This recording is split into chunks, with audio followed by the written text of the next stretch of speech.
Kenapa singing lu? bowl. Iya, kenapa lu tiba-tiba kepikiran buat singing bowl? Nah, kalau misalkan kayak gue ya, gue memang punya singing bowl sendiri ya. Iya. Dan gue beli singing bowl ini karena basically gue main kristal. Oh ya. Oke, jadi gue main kristal nih, gue ada beberapa kristal ya. Ini ada beberapa koleksi gue.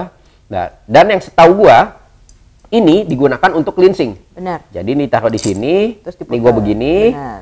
ya kan? Ini cleansing, Benar. gitu kan? Jadi gue beli singing bowl karena gue males ke toko yang jualnya buat minta cleansing. Kalau ini kelihatannya handmade banget ya. Jadi kalau misalkan teman-teman lihat di sini, teksturnya tuh kayak dipukul ya. Karena jadi, memang di handmade dipukul. Ada apa? Bedanya apa sih tuh sebenarnya kalau misalnya kayak lu bilang yin satu yin satu yang?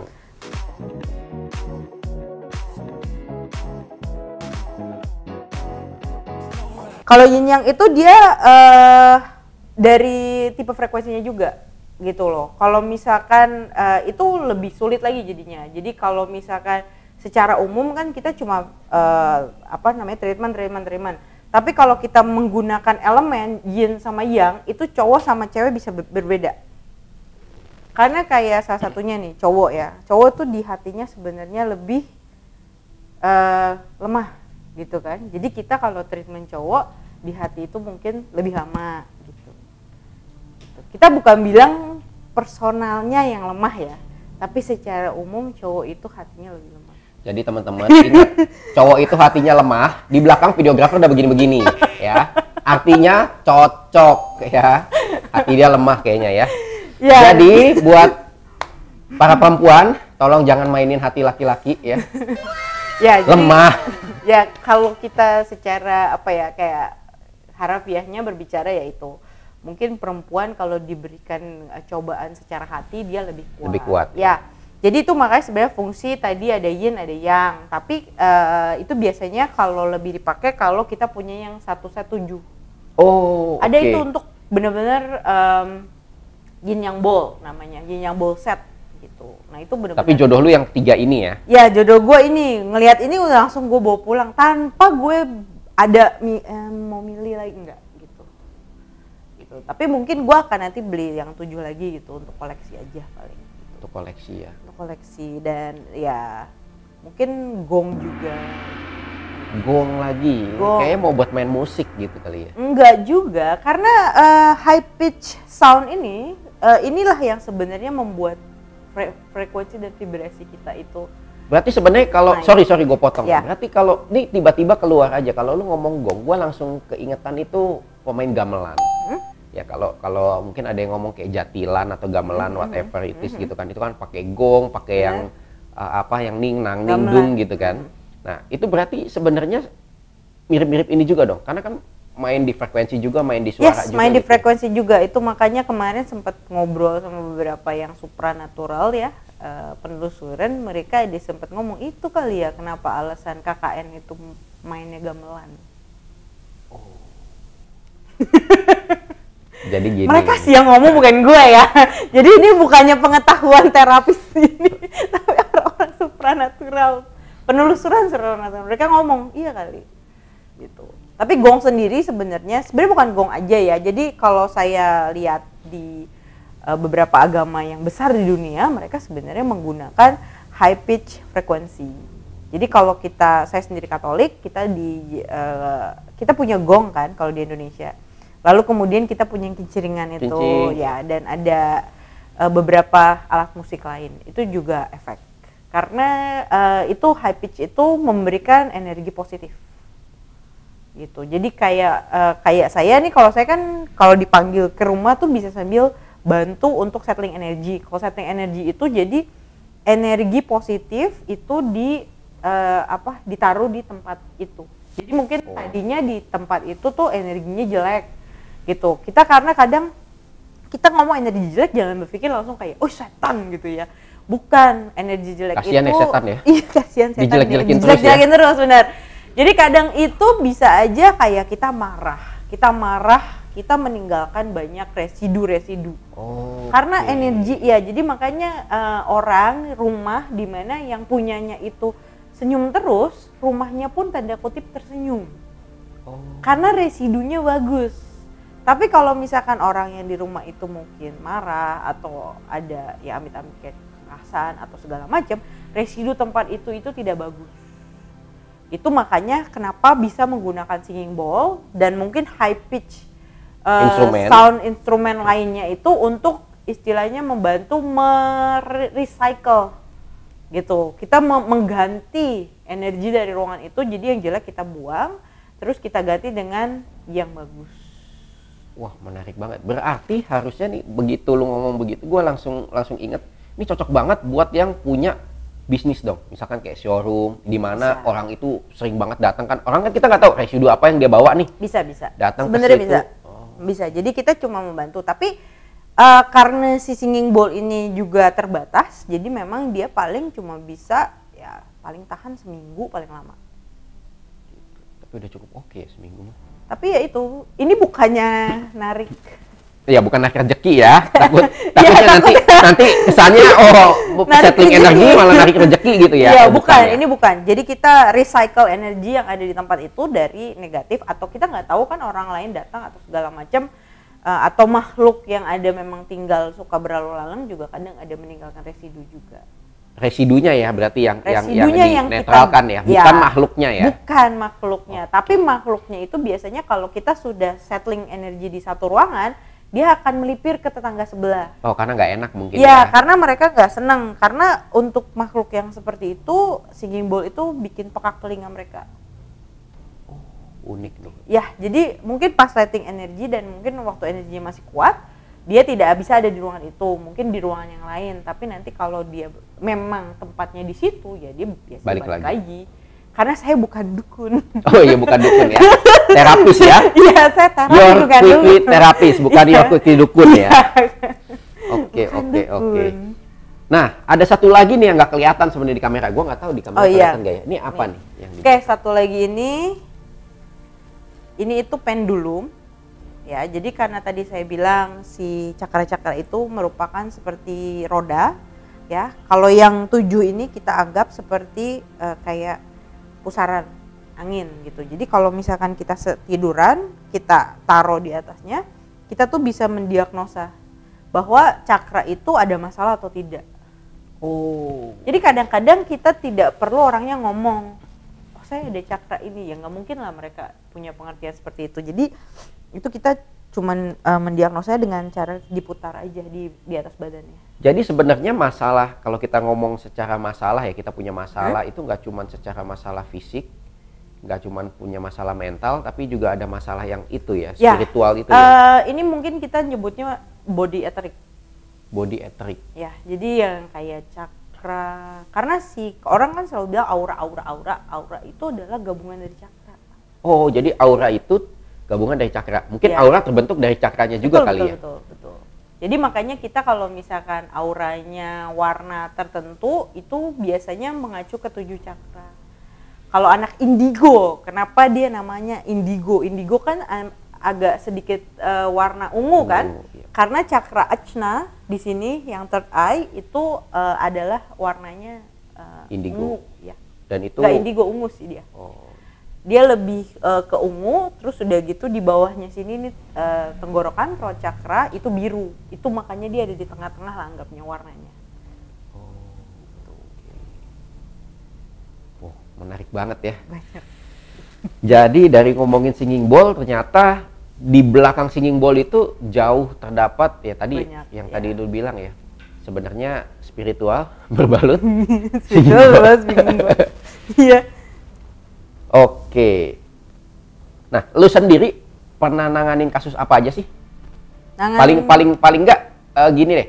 Singing bowl ini bisa buat kasus apa aja gitu. Oke. Kalau untuk gue, karena gue lebih kuat di konseling, jadi mostly adalah psikosomatis. Psikosomatis ya. Tapi psikosomatis sendiri kalau setahu gue, correct me if I'm wrong ya. Tapi setahu gue kalau psikosomatis itu mempengaruhi 80% kesehatan kita. Betul. Gitu kan. Jadi secara tidak sadar 80% kesehatan manusia tuh dari penyakit-penyakit yang psikosomatis itu. Benar, jadi itu yang penyakit-penyakit yang bolak-balik ke dokter, dokternya juga bingung sakitnya apa. Nah itu biasanya bukan di badan, tapi adanya di pikiran.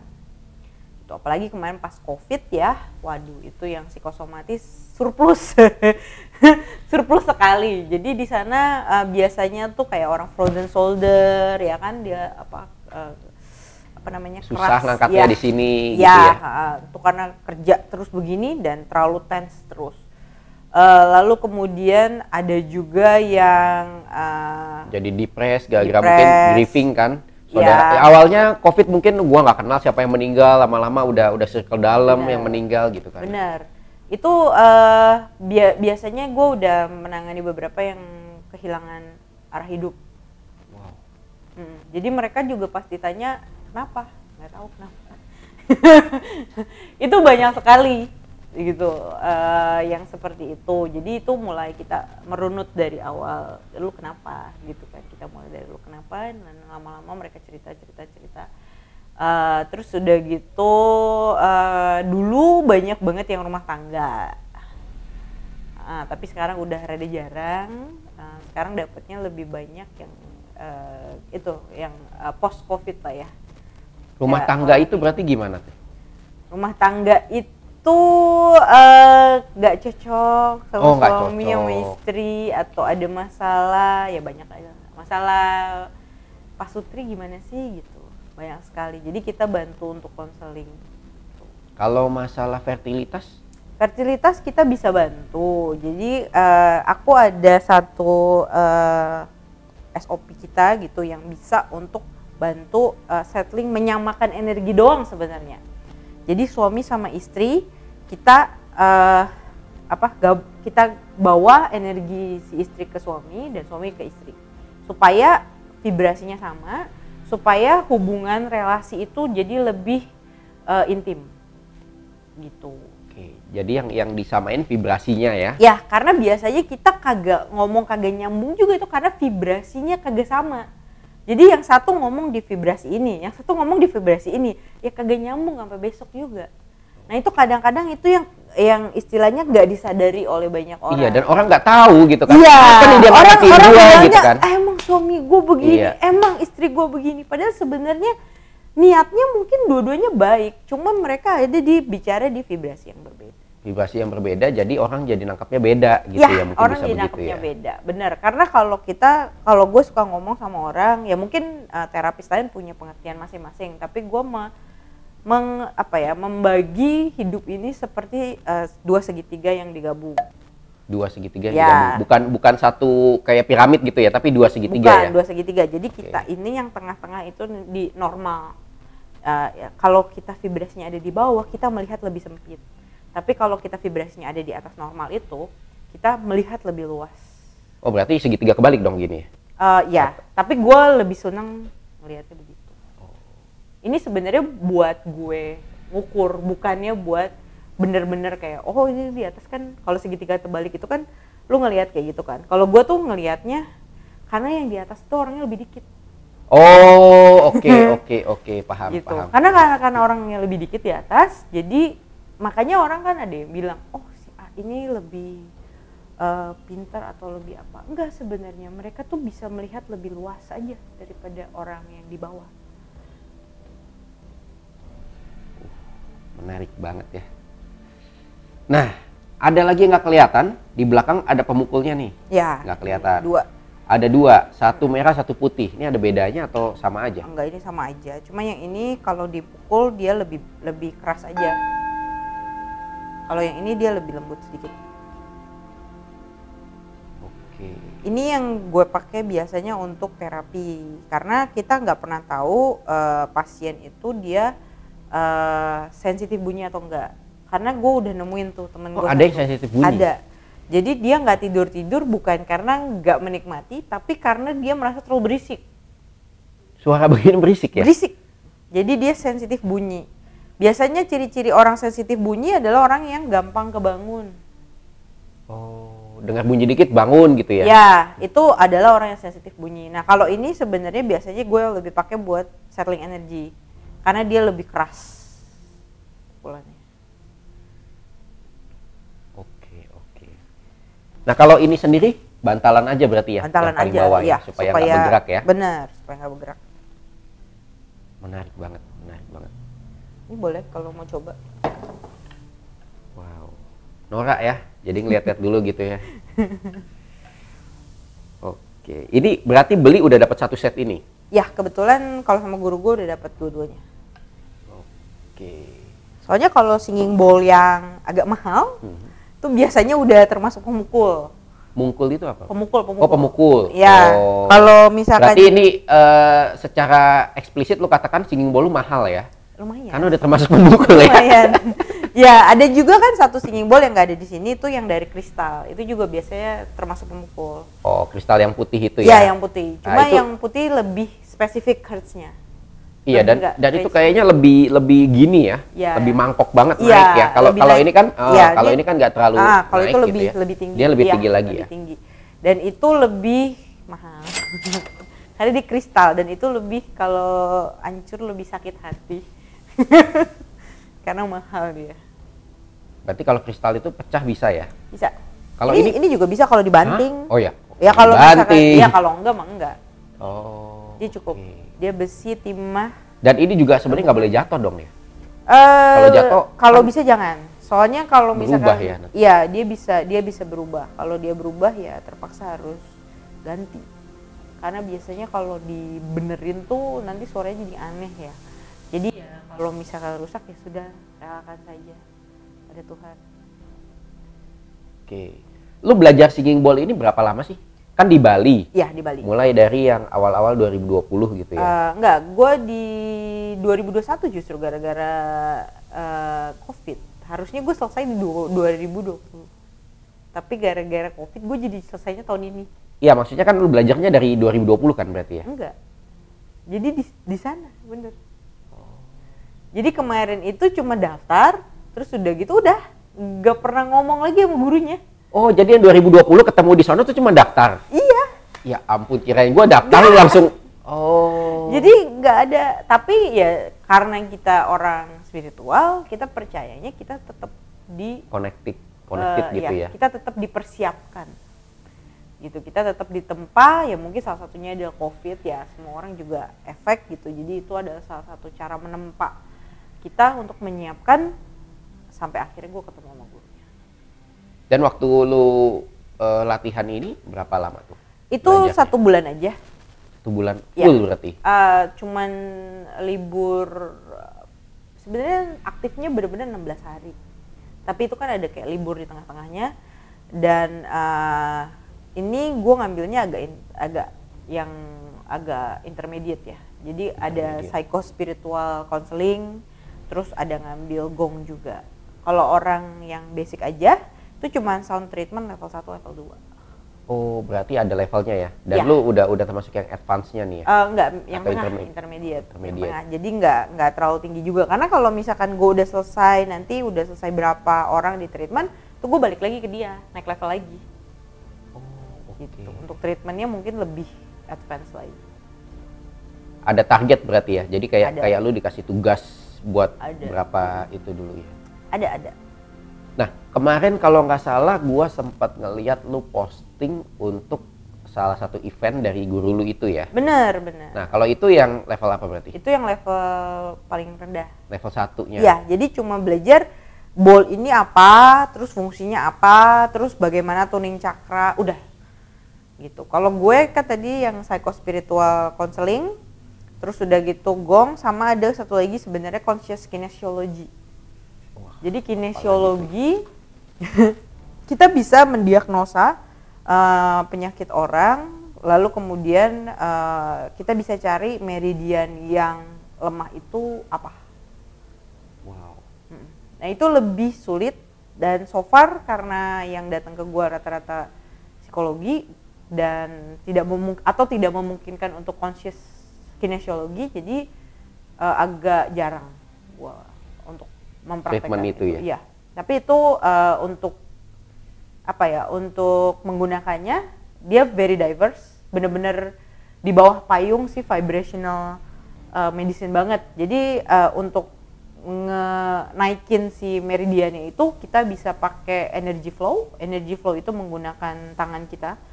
Terus kita kan pasti ada energi. Itu kita latih, lalu kemudian kita menggunakan energi. Sebenarnya kayak Qigong, Tapi ini tidak, intinya kalau Qigong kan kita harus latihan, harus ada posisi tertentu. Ini enggak, kita cuma latih untuk energy flow aja yang dari badan kita untuk bantu netralin si meridian itu. Lalu kemudian selain itu kita pakai essential oil, itu juga bisa. Dan yang terakhir menggunakan kristal. Oh, jadi sebenarnya kristal juga bisa untuk ke sana ya. Jadi itu ada di advance di conscious kinesiology. Wow, ternyata nggak sesimpel itu ya. Enggak.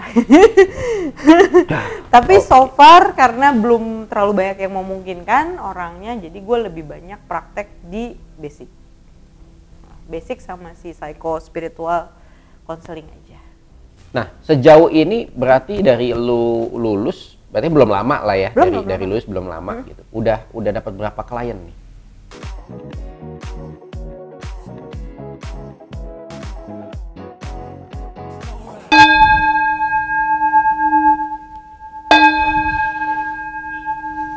Kita untuk mempersiapkan itu settling energi.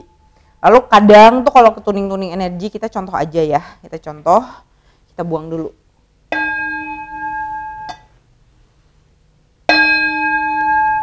Baru setelah itu sesi dilanjutkan dengan konseling.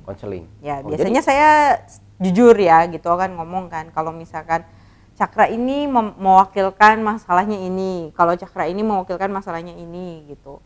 Itu langsung biasanya mereka akan tertohok.